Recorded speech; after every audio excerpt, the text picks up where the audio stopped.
الرحمن الرحیم۔ سوال یہ ہے کہ کیا میسیجز اور چیٹنگ کے ذریعے نکاح درست ہے؟ جواب میں آیت اللہ سیستانی فرماتے ہیں، نکاح میں صیغے بولنا ضروری ہے، یعنی زبان سے الفاظ کی ادائیگی کرنا ضروری ہے، اور احتیاط لازم کی بنا پر میسیجز اور چیٹنگ کے ذریعے کافی نہیں ہے۔ دوسرا سوال یہ ہے کہ عقد نکاح میں کون سی شرائط کا پایا جانا ضروری ہے؟ جواب میں فرماتے ہیں، عقد نکاح خواہ دائمی ہو یا غیر دائمی ہو، اس میں چند شرطوں کا پایا جانا ضروری ہے۔ پہلی شرط یہ کہ زبان سے ایجاب اور قبول ہو، یعنی صیغہ نکاح زبان سے جاری کرنا۔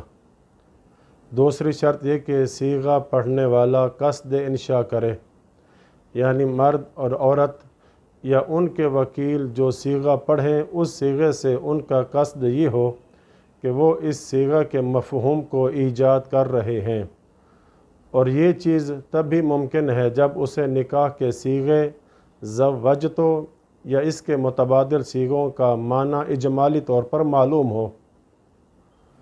پس اگر نکاح کا صیغہ پڑھنے والا زوجتو کہے اور اس سے اس کا قصد یہ ہو کہ وہ مرد و عورت کے درمیان ان صیغوں کے ذریعے رشتہ ازدواج کو ایجاد کر رہا ہے، اور دوسری طرف مرد یا عورت یا ان کا وکیل بھی اسی قصد سے اسے قبول کرے تو یہ کافی ہے۔ تیسری شرط یہ کہ احتیاط لازم کی بنا پر ایجاب و قبول میں موالات ہو، یعنی پے در پے صیغے بولے جائیں۔ چوتھی شرط یہ کہ مرد اور عورت کا قلبی طور پر راضی ہونا۔ پانچویں شرط یہ کہ نکاح کے وقت مرد اور عورت کا معین ہونا، چاہے نام سے معین کیا جائے یا کسی صفت سے معین کیا جائے یا کسی اشارے سے معین کیا جائے۔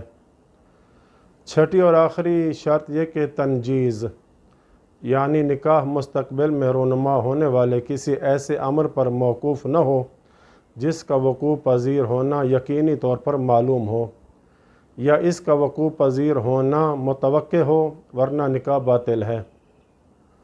اور اسی طرح نکاح باطل ہے اگر نکاح کو کسی ایسے امر پر موقوف کیا جائے جس کا حال میں وقوع پذیر ہونے کا احتمال ہو، اس شرط کے ساتھ کہ عقد کا صحیح ہونا اس پر موقوف نہ ہو۔ لیکن اگر عقد نکاح کو کسی ایسے امر پر موقوف کیا جائے جس کا حال میں وقوع پذیر ہونا یقینی ہو، یا کسی ایسے امر پر موقوف کرے جس کے حصول کا زمانہ معلوم نہ ہو، لیکن عقد نکاح کا صحیح ہونا اس پر موقوف ہو، تو یہ نقصان نہیں ہے۔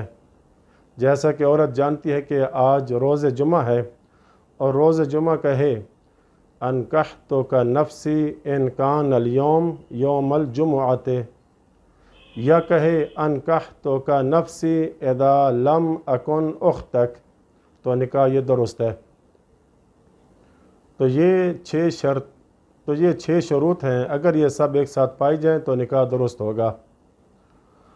اب اگلا سوال یہ ہے کہ خاتون ایک نکاح کے لیے اجازت دے لیکن اس کی اجازت یہ کراہت پر ہے، یعنی ناپسندیدگی طور پر ہے، پسند نہیں کر رہی اس نکاح کو، تو کیا ایسا نکاح درست ہے؟ تو اس کا جواب اگلی آنے والی ویڈیو میں دیا جائے گا انشاءاللہ تعالی۔ وصلی اللہ علی محمد وآل بیتہ الطاہرین۔